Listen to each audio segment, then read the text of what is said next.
part 1, we are going to focus on the stretches, very simple stretches which can be done anywhere, anytime.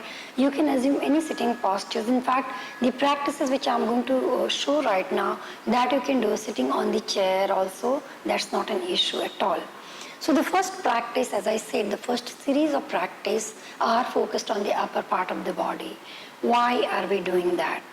Now constantly when we are sitting on the computer and when we are working, our body is always in forward bend. As a result, the frontal part of the spine is always in compressed mode and the back part of the spine is always in lengthening mode, and we are constantly working on creating that muscular imbalance. The lungs is getting constricted, the flow of the air, the exchange of oxygen and carbon dioxide is reducing gradually, and we are turning into a shallow breather.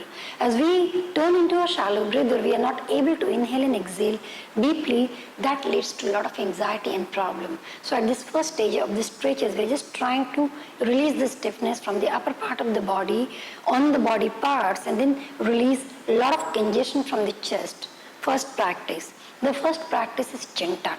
Now it's a very simple practice. What you'll have to do, whenever you have time, you will just bring your index finger, put it on the chin and very softly tuck it in. Very softly. So you're not, this is something you're not doing. What you're doing, you're just softly getting it in. And why are we doing that? Constantly we have this concept of text neck, which is causing a whole lot of problem. One problem being cervical spondylosis, migraine, a lot of tension in the shoulder areas. And it is only because we are always on the text like this. And as the head goes forward, it creates a lot of tension on the spine, and that leads to a lot of stress in the body and the mind. So anytime, anywhere, the first practice, tuck it in, very soft.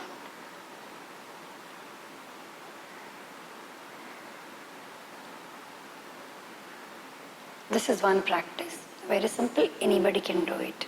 Second practice. Now it's very interesting, because I work with a lot of patients and a lot of people in the corporate world, and they keep complaining of cervical spondylosis.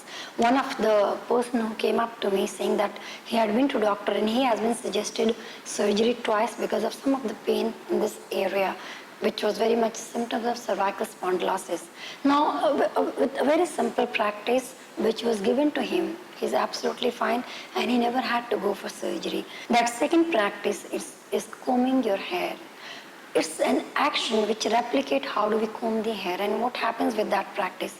This is your hand and you are just rolling it over this movement.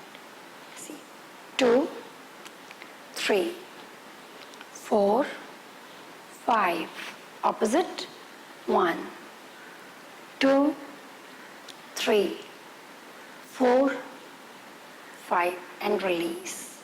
From the other hand, 1, 2, 3, 4, 5, opposite, 1, 2, 3, 4, 5.